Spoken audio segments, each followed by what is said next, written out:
Hello viewers and welcome back to another video. So this video is going to be a sequel to my previous video, video number 13. In case you haven't watched that video yet, a link for the video will pop up on the top of your screen and the link for the same will be in the description box as well. So in my previous video, I talked about why isn't happiness kept prior to the economic status of a country, the migration issue and problems arising from the migration issue. I also stated that how happiness should be held prior to money and also showed you some facts and figures supporting the same. Where I compared two groups of countries. In one group we had the economic giants of the world and in the other group we had the happiest countries of the world. But the problem was that the comparison was quite on a huge scale, it was on a worldwide scale. So in this video I have cut short that process and in today's video we will be comparing the states of our very own country, India. And in the end I will also share some tips and some of my views on how can we change this scenario and how can we develop but not in the usual way. So make sure you stick till the end. India, or originally known as Bharat, a country with 28 states and 9 union territories spread over a total area of 3.287 million square kilometers in the southern part of Asia. Ranked on the 5th position in the economic giants list, not surprisingly enough, India stands on the 140th position in the happiness index. So today, using the same parameters, we will be comparing two different groups of states in India or Bharat. In one state we will have the richest states of India and in the other we have states grouped according to their HDI, which is the Human Development Index. So the first chart which will pop up on your screen will show you the richest states of India. The chart popping up in 3, 2, 1. So the first chart, this is the chart which I was talking about. So as you can see that Goa tops the list, followed by Delhi, Sikkim, Chandigarh, Haryana, Puducherry or Pondicherry, Karnataka, Telangana, Kerala and Uttarakhand. So these were the top 10 richest states of Bharat. Hope you have analyzed the chart well. And now we will shift to another chart which shows you the top 10 countries based on their Human Development Index. This is the chart I was talking about. So the first state is Kerala, followed by Chandigarh, Goa, Lakshadweep, Delhi, Andaman and Nicobar Islands, Puducherry, Himachal Pradesh, Punjab and Sikkim. Now of course there won't be such a dramatic change in the comparison I have shown you, but there was obviously a small but noticeable change in the charts I have shown you right now. So this once again proves that money is not equal to happiness.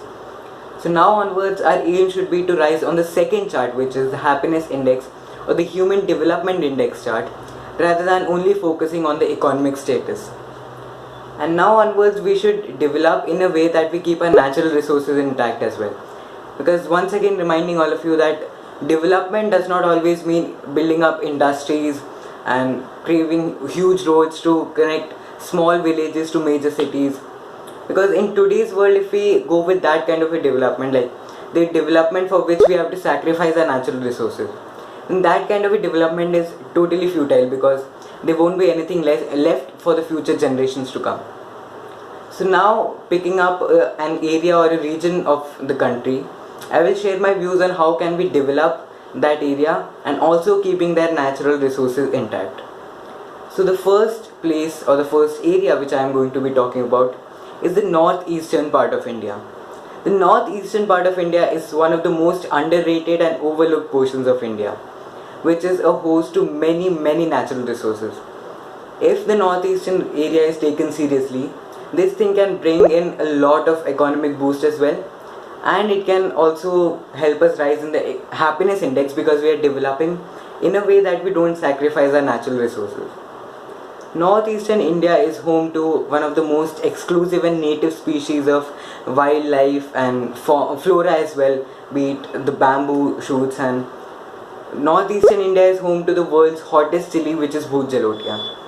Even if we take up the simple example of the chili, what most people think of Bhut Jalotia is that it would be either pickled or it would be eaten in a way that it does not harm people, but there is a lot more to it because So many cuisines can be craved out of bhoot jalotia, and even if you go with just pickling it, there are a gazillion options laid in front of you to how to pickle it.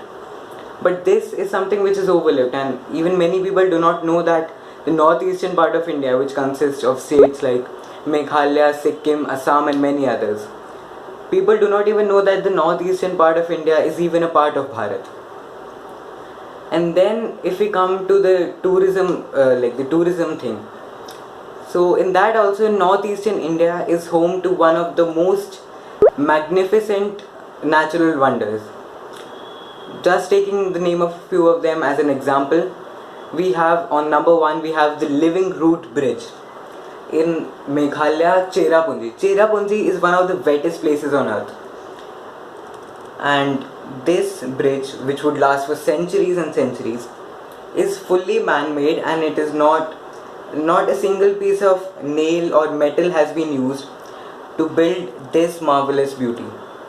And then we have the Brahmaputra basin, another thing which your eyes can crave on because of the serene natural beauty it has. On the third number, we have the Teesta River. Teesta River is another one of the natural beauties northeastern India has to portray to everyone.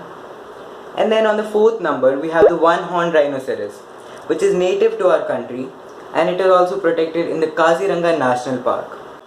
And these were just a few examples of the beautiful places northeastern India has to offer to the world. A lot more of this region is yet to be explored. But this does not have to come up with cutting down a forest to bring infrastructure for the tourists. Hotels and resorts should be limited.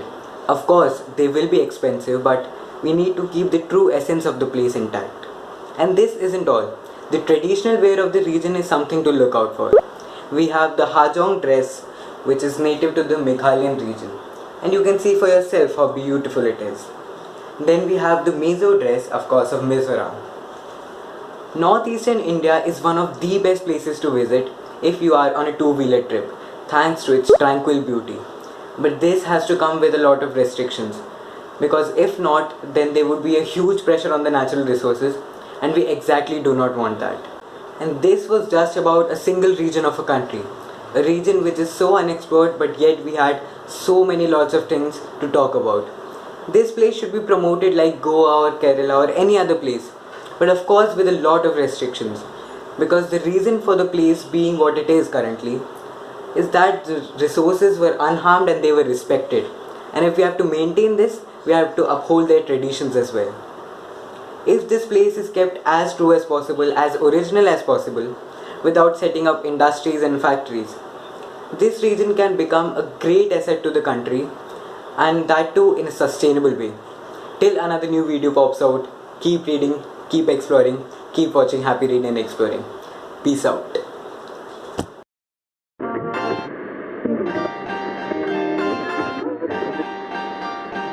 वैष्णव जन तो